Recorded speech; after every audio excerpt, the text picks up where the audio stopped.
ओम नमो भगवते वासुदेवाय नमः। नमस्कार दोस्तों, आप समस्त श्रोतागण का आपके YouTube चैनल जीवन अमृत पर हार्दिक अभिनंदन है।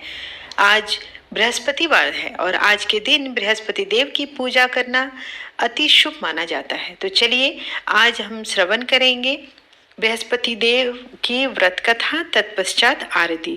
तो चलिए सर्वप्रथम इसकी शुरुआत करते हैं भगवान विष्णु के ध्यान से। शान्ताकारं भुजगशयनं पद्मनाभं सुरेशं विश्वाधारं गगनसदृशं मेघवर्णशुभाङ्गं लक्ष्मीकान्तं कमलनयनं योग्यविद्यानगम्यं वन्दे विष्णुं भवभयहरं सर्वलोकैकनाथम। एक बार की बात है कि भारतवर्ष में एक राजा थे जो कि बहुत ही प्रतापी और दानी राज्य करते थे। वह नित्य गरीबों और ब्राह्मणों की सहायता करता था। यह बात उसकी रानी को बिल्कुल भी अच्छी नहीं लगती थी। वह न ही गरीबों को दान देती, न ही भगवान का पूजन करती थी और राजा को भी दान देने से मना किया करती थी। एक दिन राजा शिकार खेलने वन को गए हुए थे तो रानी महल में अकेली थी। उसी समय बृहस्पति देव साधु वेश में राजा के महल में भिक्षा मांगने के लिए आए और भिक्षा मांगी। रानी ने भिक्षा देने से इनकार किया और कहा, हे साधु महाराज, मैं तो ये दान्य पुण्य से तंग आ गई हूँ। मेरा पति सारा धन लुटाते रहते हैं। मेरी इच्छा है कि हमारा सारा धन ही नष्ट हो जाए, फिर ना रहेगा बांस, ना बजेगी बांसुरी। साधु ने कहा, हे देवी, तुम तो बड़ी विचित्र हो। धन संतान तो सभी चाहते हैं, पुत्र और लक्ष्मी तो पापी भी चाहते हैं। यदि तुम्हारे पास अधिक धन है तो तुम भूखों को भोजन दो, प्यासों के लिए प्याऊ बनवाओ, मुसाफिरों के लिए धर्मशालाएं खुलवाओ। जो निर्धन अपनी कुंवारी कन्याओं का विवाह नहीं कर सकते, उनका विवाह करा दो। ऐसे और कई काम हैं जिनके करने से तुम्हारा यश लोक परलोक में फैलेगा। परंतु रानी पर उपदेश का कोई प्रभाव न पड़ा। वह बोली, महाराज, आज मुझे कुछ नहीं समझाइए। मैं ऐसा धन बिल्कुल नहीं चाहती जो हर जगह बांटती फिरूं। साधु ने उत्तर दिया, यदि तुम्हारी ऐसी इच्छा है तो तथास्तु। तुम ऐसा ही करना कि बृहस्पतिवार को घर लिपकर पीली मिट्टी से अपना सिर धोकर स्नान करना, भट्टी चढ़ाकर कपड़े धोना। ऐसा करने से आपका सारा धन नष्ट हो जाएगा। इतना कहकर साधु महाराज वहां से अंतर ध्यान हो गए। साधु के कहे अनुसार कई बातों को पूरा करने लगी रानी। केवल 3 बृहस्पतिवार ही बीते थे कि उसका समस्त धन नष्ट हो गया। अब भोजन के लिए राजा का परिवार तरसने लगा। एक दिन राजा रानी से बोले कि रानी, तुम यहीं रहो, मैं दूसरे देश को जाता हूँ, क्योंकि यहाँ सभी मुझे जानते हैं। मैं कोई छोटा कार्य यहाँ नहीं कर सकता। ऐसा कहकर राजा परदेश चला गया। वहां वह जंगल से लकड़ी काट कर लाता और शहर में बेचता रहता और इसी तरह अपने कठिन जीवन का यापन करने लगा। एक बार जब रानी और दासी को 7 दिन तक बिना भोजन के रहना पड़ा तो रानी ने अपनी दासी से कहा, हे दासी, पास ही के नगर में मेरी बहन रहती है। वह बड़ी धनवान है। तू उसके पास जा और कुछ ले आ ताकि कुछ दिन के लिए हमारा गुजर बसर हो जाए। दासी रानी के बहन के पास गई। उस दिन गुरुवार था और रानी की बहन उस समय बृहस्पतिवार व्रत की कथा सुन रही थी। दासी ने रानी के बहन को अपनी रानी का संदेश दिया, लेकिन रानी की बड़ी बहन ने कोई उत्तर नहीं दिया। जब दासी को रानी की बहन से कोई उत्तर नहीं मिला तो वह बहुत दुखी और क्रोध भरे में आकर वो दासी रानी से कही। सुनकर रानी ने अपने भाग्य को कोसा। उधर रानी की बहन ने सोचा कि मेरी बहन की दासी आई थी, परंतु मैं उससे नहीं बोली, इससे वह बहुत दुखी हुई होगी। कथा सुनकर और पूजन को समाप्त करके वह सर्वप्रथम अपनी बहन के घर गई और कही, हे बहन, मैं बृहस्पतिवार का व्रत कर रही थी। तुम्हारी दासी मेरे घर आई थी, परंतु जब तक कथा होती है तब तक तो ना उठते हैं और ना ही बोलते हैं, इसलिए मैं नहीं बोली। कहो दासी, क्यों गई थी? रानी बोली, बहन, तुमसे क्या छिपाऊं, हमारे घर में खाने तक को अनाज नहीं था। ऐसा कहते कहते रानी की आंखें भर आई। उसने दासी समेत पिछले 7 दिनों से भूखे रहने की बात अपनी बहन को विस्तार पूर्वक बताई। रानी के बहन बोली, देखो बहन, भगवान बृहस्पति देव सबकी मनोकामना कर पूर्ण करते हैं। देखो तुम्हारे घर में अनाज जरूर रखा होगा। पहले तो रानी को विश्वास नहीं हुआ, पर बहन के आग्रह करने पर उसने अपनी दासी को अंदर भेजा तो उसे सचमुच अनाज से भरा एक घड़ा मिल गया। यह देखकर दासी को बड़ी हैरानी हुई। दासी रानी कहने लगी, हे रानी, जब हमको भोजन नहीं मिलता तो हम व्रत ही तो करते हैं, इसलिए क्यों न इनसे व्रत और कथा की विधि पूछ ली जाए ताकि हम भी इस व्रत को कर सकें। तब रानी ने अपनी बहन से बृहस्पतिवार व्रत के बारे में पूछा। उसकी बहन ने बताया कि बृहस्पतिवार के व्रत में चने की दाल और मुनक्का से विष्णु भगवान का केले की जड़ में पूजन करें तथा दीपक जलाएं, व्रत कथा सुने और पीला भोजन ही करें। इससे बृहस्पति देव प्रसन्न होते हैं। व्रत और पूजन विधि बताकर रानी की बहन अपने घर को लौट आई। 7 दिन के बाद जब गुरुवार आया तो रानी और दासी ने व्रत रखा और घुड़साल में से जाकर चना गुड़ बीन ले आई। फिर उसे केले की जड़ तथा भगवान विष्णु जी का पूजन किया। अब पीला भोजन कहाँ से आए, इस बात को लेकर दोनों बहुत दुखी थे। चूंकि उन्होंने व्रत रखा था, इसलिए बृहस्पति देव उनसे प्रसन्न थे। इसलिए वे एक साधारण व्यक्ति का रूप धारण कर 2 थालों में सुंदर पीला भोजन दासी को दे गए। भोजन पाकर दासी प्रसन्न हुई और फिर रानी के साथ मिलकर भोजन ग्रहण किया।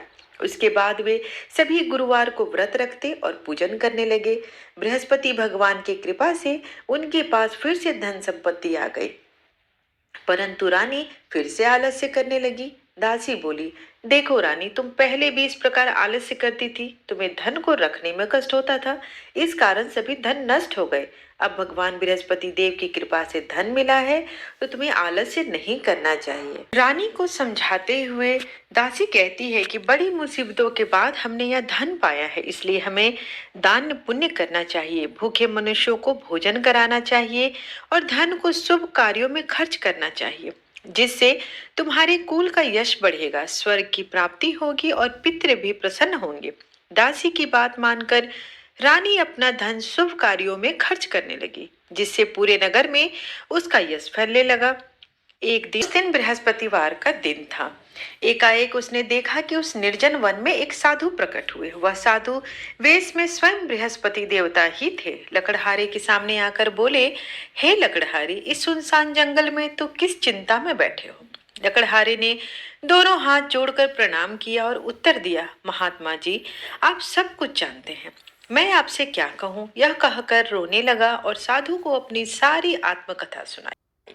महात्मा जी ने कहा, तुम्हारी स्त्री ने बृहस्पति के दिन बृहस्पति भगवान का निरादर किया है, जिसके कारण रुष्ट होकर उन्होंने तुम्हारी यह दशा की है। अब तुम चिंता मत करो, मेरे कहने पर चलो तो तुम्हारे सारे कष्ट दूर हो जाएंगे और भगवान पहले से भी अधिक संपत्ति प्रदान करेंगे। तुम बृहस्पति के दिन कथा किया करो, 2 पैसे के चने मुनक्के लाकर उसका प्रसाद बनाओ और शुद्ध जल से लोटे में शक्कर मिलाकर अमृत तैयार करो। कथा के पश्चात अपने सारे परिवार और सुनने वाले प्रेमियों में अमृत व प्रसाद बांटकर आप भी ग्रहण करो। ऐसा करने से भगवान तुम्हारी सर्व मनोकामनाएं पूर्ण करेंगे।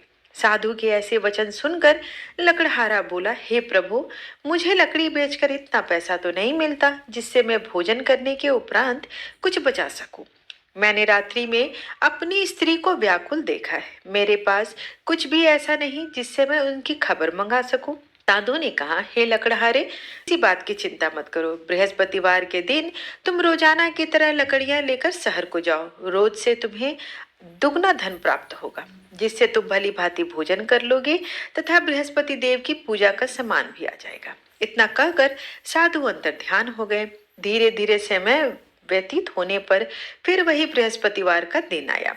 लकड़हारा जंगल से लकड़ी काटकर किसी शहर में बेचने गया। उसे उस दिन और दिनों से अधिक पैसा मिला। राजा ने चना गुड़ आदि लाकर गुरुवार का व्रत किया। उस दिन से उसके सभी कलेश दूर हो गए, परंतु जब दोबारा गुरुवार आया तो बृहस्पतिवार का व्रत करना भूल गया। इस कारण बृहस्पति भगवान नाराज हो गए। उस दिन उस नगर के राजा ने विशाल यज्ञ का आयोजन किया तथा शहर में यह घोषणा करा दी कि कोई भी मनुष्य अपने घर में भोजन न बनावे, न आग जलावे, समस्त जनता मेरे यहाँ भोजन करने आवे। इस आज्ञा को जो नहीं मानेगा उसे फांसी की सजा दे दी जाएगी। इस तरह की घोषणा संपूर्ण नगर में करवा दी गई। राजा के आज्ञा अनुसार शहर के सभी लोग भोजन करने गए, लेकिन लकड़हारा कुछ देर से पहुंचा, इसलिए राजा उसको अपने साथ घर लिवा ले गए और ले जाकर भोजन करा रहे थे तो रानी की दृष्टि उस खूंटी पर पड़ी जिस पर उसका हार लटका हुआ था। वह वहां पर दिखाई नहीं दिया। रानी ने निश्चय किया कि मेरा हार इस मनुष्य ने चुरा लिया है और उसी समय सिपाहियों को बुलवाकर उसको कारागार में डलवा दिया। जब लकड़हारा कारागार में पड़ गया तो बहुत दुखी होकर विचार करने लगा कि न जाने मैंने कौन से पूर्व जन्म के कर्म की वजह से यह दुख प्राप्त हो रहा है, और उसी साधु को याद करने लगा जो उसे जंगल में मिला था। उसी समय तत्काल बृहस्पति देव साधु के रूप में प्रकट हुए और उसकी दशा को देखकर कहे, अरे मूर्ख, तूने बृहस्पति देव की कथा नहीं करी, इस कारण तुझे यह दुख प्राप्त हुआ है। अब चिंता मत कर, बृहस्पतिवार के दिन कारागार के दरवाजे पर 4 पैसे पड़े मिलेंगे, उनसे तो बृहस्पति देव की पूजा करना, तेरे सभी कष्ट दूर हो जाएंगे। बृहस्पति के दिन उसे 4 पैसे पड़े मिले। लकड़हारे ने कथा कही और उसी रात्रि को बृहस्पति देव ने उस राजा के स्वप्न में कहा कि हे राजा, तुमने जिस आदमी को कारागार में बंद किया वह निर्दोष है, वह राजा है, उसे छोड़ देना। रानी का हार उसी खूंटी पर लटका है, अगर तू ऐसा नहीं करेगा तो मैं तेरे राज्य को नष्ट कर दूंगा। इस तरह रात्रि के स्वप्न को देखकर राजा प्रातःकाल उठा और खूंटी पर हार देखकर लकड़हारे को बुलाकर क्षमा मांगी तथा लकड़हारे को योग्य सुंदर वस्त्र आभूषण देकर विदा कर दिया। बृहस्पति देव की आज्ञा अनुसार लकड़हारा अपने नगर को चल दिया। राजा जब अपने नगर के निकट पहुंचा तो उसे बड़ा आश्चर्य हुआ। नगर में पहले से अधिक बाग, तालाब, कुएं बने हुए थे। राजा ने यह पूछा कि यह किसकी बाग है, यह किसकी धर्मशाला है। तब नगर के सब लोग कहने लगे कि यह सब रानी और बांदी के हैं। तो राजा को आश्चर्य हुआ और गुस्सा भी आया। जब रानी ने यह खबर सुनी कि राजा आ रहे हैं तो उन्होंने बांदी से कहा कि हे दासी, देखो राजा हमको कितनी बुरी हालत में छोड़कर देख गए थे, हमारी ऐसी हालत देखकर वह लौट न जाए, इसलिए तू दरवाजे पर खड़ी हो जा। आज्ञा अनुसार दासी दरवाजे पर खड़ी हो गई। राजा आए तो उन्हें अपने साथ लेकर आई। तब राजा ने क्रोध करके रानी से पूछा, यह सब धन तुम्हें कैसे प्राप्त हुआ है। तब उन्होंने कहा, हमें यह सब धन बृहस्पति देव के व्रत के प्रभाव से प्राप्त हुआ है। राजा ने निश्चय किया कि 7 रोज बाद तो सभी बृहस्पति देव का पूजन करते हैं, परंतु मैं प्रतिदिन दिन में 3 बार कहानी कहा करूंगा और रोज व्रत करूंगा। अब हर समय राजा के दुपट्टे में चने की दाल बंधी रहती और दिन में 3 बार कहानी कहता। एक रोज राजा ने विचार किया कि चलो अपनी बहन के यहाँ हो आवे। इस तरह निश्चय कर राजा घोड़े पर सवार हो अपनी बहन के यहाँ चलने लगा। मार्ग में उसने देखा कि कुछ आदमी एक मुर्दे को लिए जा रहे हैं। उन्हें रोककर राजा ने कहा, अरे भाइयों, मेरी बृहस्पति देव की कथा सुन लो। वे बोले, लो, हमारा तो आदमी मर गया, इन्हें कथा कहने की पड़ी है। परंतु कुछ बोले, चलो अच्छा कहो, तुम्हारी कथा भी सुन लेंगे। राजा ने दाल निकाली और जब कथा आधी हुई हुई थी कि मुर्दा हिलने लग गया, और जब कथा समाप्त हो गई तो राम राम करके मनुष्य उठ खड़ा हुआ। आगे मार्ग में उसे एक किसान खेत में हल चलाता मिला। राजा ने उसे देखा और उससे बोला, भैया, तुम मेरी बृहस्पतिवार की कथा सुन लो। किसान बोला, जब तक मैं तेरी कथा सुनूंगा तब तक 4 हरैया जोत लूंगा। जा अपनी कथा किसी और को सुना। इस तरह राजा आगे चलने को हुआ। राजा के हटते ही बैल पछाड़ खाकर गिर गए और किसान के पेट में जोर का दर्द होने लगा। उसी समय किसान की माँ रोटी लेकर आई। उसने जब यह देखा तो अपने पुत्र से सब कुछ पूछा। बेटे ने सारी बात बता दी। बुढ़िया दौड़कर राजा के पास गई और बोली, मैं तेरी कथा सुनूंगी, तू अपनी कथा मेरे खेत पर चलकर कहो। राजा ने बुढ़िया के खेत पर जाकर कथा कही, जिसके सुनते ही वह बैल खड़े हो गए और किसान के पेट का दर्द भी बंद हो गया। राजा अपनी बहन के घर पहुंचा। बहन ने भाई की खूब मेहमानबाजी की। दूसरे रोज प्रातःकाल राजा जागा तो उसने देखा कि सारे लोग भोजन कर रहे हैं। राजा ने अपनी बहन से कहा, ऐसा कोई मनुष्य नहीं है जिसने भोजन नहीं किया हो। मेरी बृहस्पतिवार की कथा सुन ले। बहन बोली, हे भैया, यह देश ऐसा ही है। यहाँ पहले लोग भोजन करते हैं, बाद में अन्य काम करते हैं। कोई पड़ोस में है तो मैं पूछ कर आती हूँ। ऐसा कहकर उसकी बहन देखने गई, परंतु उसे कोई भी ऐसा व्यक्ति नहीं मिला जिसने भोजन न किया हो। एक कुम्हार के घर गई जिसका लड़का बहुत दिन से बीमार था। उसे मालूम हुआ कि उनके यहाँ 3 रोज से किसी ने भोजन नहीं किया था। रानी ने अपने भाई की कथा सुनने के लिए कुम्हार से कहा। वह तैयार हो गया। राजा ने जाकर बृहस्पतिवार की कथा कही, जिसको सुनकर उसका लड़का ठीक हो गया। अब तो सारे संसार में राजा की प्रशंसा होने लगी। एक रोज राजा ने अपनी बहन से कहा कि बहन, चलो हम तुम्हें घर ले जाएंगे, तुम भी तैयार हो जाओ। राजा की बहन ने अपनी सास से पूछा। सास ने कहा कि तुम जाओ, परंतु बच्चों को लेकर मत जाना, क्योंकि तुम्हारे भाई को कोई भी औलाद नहीं है। बहन ने अपने भाई से कहा, हे भैया, मैं तो चलूंगी, पर कोई बालक नहीं जाएगा। राजा बोला, जब कोई बालक ही नहीं चलेगा तो तुम जाकर क्या करोगी। बड़े दुखी मन से राजा अपने घर लौट आया और रानी से कहा कि हम निर्वंशी है, हमारा मुंह देखने का धर्म नहीं है, और कुछ भी भोजन आदि नहीं कर दुखी मन से सो गया। रानी ने बोला, हे प्रभु, बृहस्पति देव ने हमें सब कुछ दिया है, हमें औलाद भी अवश्य देंगे। उसी रात को बृहस्पति देव ने राजा से स्वप्न में कहा, हे राजन, उठ, सभी सोच को त्याग दे, तेरी रानी गर्भ से है। राजा की यह बात सुनकर बड़ी खुशी हुई। 9वें महीने में उसके गर्भ से एक सुंदर पुत्र पैदा हुआ। तब राजा बोला, हे रानी, स्त्री बिना भोजन के रह सकती है, पर बिना कहे नहीं। जब मेरी बहन आवे तो तुम मुझसे कुछ मत कहना। रानी ने सुनकर हाँ कर दिया। जब राजा की बहन ने यह समाचार सुना तो वह बहुत खुश हुई तथा बधाई लेकर अपने भाई के यहाँ आई। तभी रानी ने कहा, घोड़ा चढ़कर तो नहीं आई, गधा चढ़ी आई। राजा की बहन बोली, भाभी, मैं इस प्रकार न कहती तो तुम्हें औलाद कैसे मिलती। बृहस्पति देव ऐसे ही हैं, जैसे जिनके मन में कामनाएं हैं सभी को पूर्ण करते हैं। जो सद्भावना पूर्वक बृहस्पतिवार का व्रत करता है एवं कथा पढ़ता है अथवा सुनता है, दूसरों को सुनाता है, बृहस्पति देव उसकी सभी मनोकामना पूर्ण करते हैं। भगवान बृहस्पति देव उसकी सदैव रक्षा करते हैं। संसार में जो मनुष्य सद्भावना से भगवान जी का पूजन सच्चे हृदय से करते हैं, उनकी सभी मनोकामनाएं भगवान बृहस्पति देव पूर्ण करते हैं। आइए अब भगवान बृहस्पति देव की आरती करते हैं।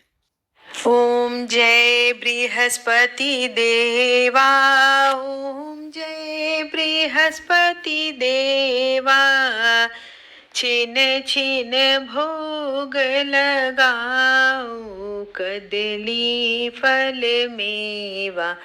ओम जय बृहस्पति देवा, तुम पूर्ण परमात्मा, तुम अंतर्यामी, जगत पिता जगदीश्वर, तुम सबके स्वामी। ओम जय बृहस्पति देवा, चरणामृत निज निर्मल, सब पातक हरता, सकल मनोरथ दायक, कृपा करो भरता। ओम जय बृहस्पति देवा, तन मन धन अर्पण करे, जो जन शरण पड़े, प्रभु प्रकट तब हो कर, आकर द्वार खड़े। ओम जय बृहस्पति देवा, दीन दयाल दयानिधि, भक्तन हितकारी, पाप दोष सब हरता, भव बंधन हारी। ओम जय बृहस्पति देवा, सकल मनोरथ दायक, सब संशय टारी विषय विकार मिटाओ, संतन सुखकारी। ओम जय बृहस्पति देवा, जो कोई आरती तेरी प्रेम सहित गावे, ज्येष्ठानंद आनंद करे, निश्चय फल पावे। ओम जय बृहस्पति देवा। सब बोलो विष्णु भगवान की जय, बोलो बृहस्पति देव की जय।